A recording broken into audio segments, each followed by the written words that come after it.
Minute পরেই মাগরিবের আজান দেবে। এখন খুব দীর্ঘ বক্তব্য দেওয়ার সুযোগ নাই। প্রথমেই আমি নারায়ণগঞ্জ জেলা এবং মহানগরের যুব নেতৃবৃন্দকে ধন্যবাদ জানাচ্ছি। বাংলাদেশের এই ঐতিহাসিক পরিবর্তনের যে সন্ধিক্ষণ চলছে, সেই সময়ে যুব অধিকার পরিষদ একটা ইতিবাচক রাজনীতির অঙ্গীকার নিয়ে আজকে এই নারায়ণগঞ্জের এই ঐতিহাসিক যুব সমাবেশের আয়োজন করে ধন্যবাদ জানাচ্ছি। গণ অধিকার পরিষদের নারায়ণগঞ্জ জেলা এবং মহানগরের নেতৃবৃন্দকে, কেন্দ্রীয় নেতৃবৃন্দকে যারা এই প্রোগ্রাম সফল করার জন্য যুব নেতৃবৃন্দকে সহযোগিতা করেছে। প্রথমেই দুঃখ প্রকাশ করি এবং মরহুমের আত্মার মাগফিরাত কামনা করি। আমাদের যুব নেতা সাব্বিরের বাবার জন্য দোয়া করি। আপনারা জানেন তার বাবা গতকালকে মারা গিয়েছেন। আমরা ওইভাবে জানালে প্রোগ্রাম স্থগিত করার কথা বলতাম, কিন্তু তারা সংগঠনকে, মানুষের প্রতি দায়বদ্ধতা এবং কমিটমেন্টকে এতটা গুরুত্ব দেয়, নিজের পরিবারের শোককে উপেক্ষা করেও দেশ এবং জাতির বৃহত্তর স্বার্থে দায়বদ্ধতার জায়গা থেকে এই প্রোগ্রাম বজায় রেখেছে।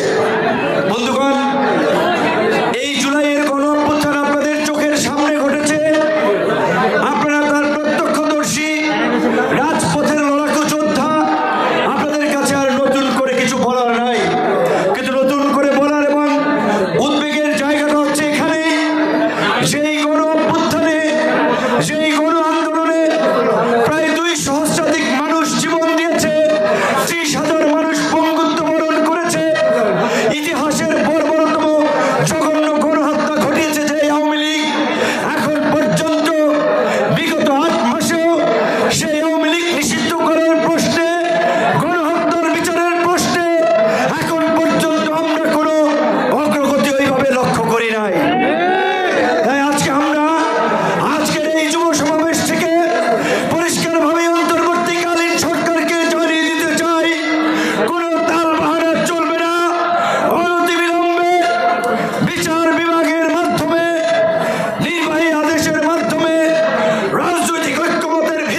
যদিও যুদ্ধ তাদের সাথে লাগতেছে পাকিস্তানের সাথে, তবে অবশ্যই বাংলাদেশ এই জুলাইয়ে যে ফাঁসিবাদী মুক্ত একটা নতুন বাংলাদেশের পথে যাত্রা শুরু করেছে, ভারতীয় দাবিদারদেরকেও হটিয়েছে। এই অগ্রযাত্রা অব্যাহত রাখার জন্য, বাংলাদেশের ভবিষ্যৎ মসৃণ করার জন্য, বাংলাদেশের গণতান্ত্রিক ব্যবস্থাকে শক্তিশালী করতে হবে। সেজন্য একটা অবাধ, সুষ্ঠু, নিরপেক্ষ নির্বাচনের মধ্য দিয়ে নির্বাচিত প্রতিনিধিদের কাছে ক্ষমতা হস্তান্তরের কোনো বিকল্প নাই। সেই জাতীয় নির্বাচন অনুষ্ঠিত হলে গণ অধিকার পরিষদ 300 আসনে প্রার্থী দেবে। মানুষের বিকল্প এবং নতুন নেতৃত্বের আশা আকাঙ্ক্ষা পূরণে প্রত্যেকটি আসনে আমাদের নেতা কর্মীদের এখন থেকেই আমরা প্রস্তুতি গ্রহণের আহ্বান জানাই। একই সাথে যদি জাতীয় নির্বাচনের আগে স্থানীয় নির্বাচন হয়, এই নারায়ণগঞ্জ সহ প্রত্যেকটি সিটি কর্পোরেশনের মেয়র, কাউন্সিলর, চেয়ারম্যান, মেম্বার, প্রত্যেকটি জনপ্রতিনিধি পদে যেন আমরা প্রতিনিধি দিতে পারি। এখন থেকেই সেই প্রতিনিধি নির্বাচনের জন্য কাজ করুন, জনগণের কাছে যান, জনগণের মন ঝুঁকিয়ে চলুন, জনগণের কল্যাণে কাজ করুন। এলাকায় যে মাদক, চাঁদাবাজি, দখলবাজির যে উৎপাদ এবং নতুন রাজনৈতিক আধিপত্য কায়েমের মাধ্যমে যারা জনগণের উপরে জুলুম করতে চায়, তাদের বিরুদ্ধে জনগণকে ঐক্যবদ্ধ করে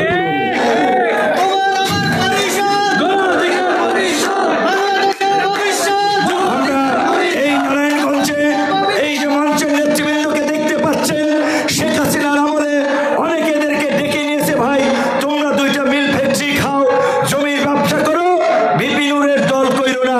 কিন্তু এই সমস্ত আপোষের নেতৃত্ব ওই আওয়ামী লীগ দুর্বৃত্তদের সাথে আপোষ করে নাই, ভবিষ্যতেও কোন দুর্বৃত্তদের সাথে আপোষ করবে না।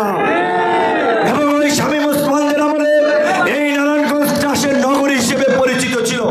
সেই শামীম ওসমানরা প্রতিবারই ক্ষমতার পরিবর্তনের পর পালিয়ে যায়, কিন্তু আবার নব্য শামীম ওসমানরা মাথা চাড়া দিয়ে ওঠার চেষ্টা করে।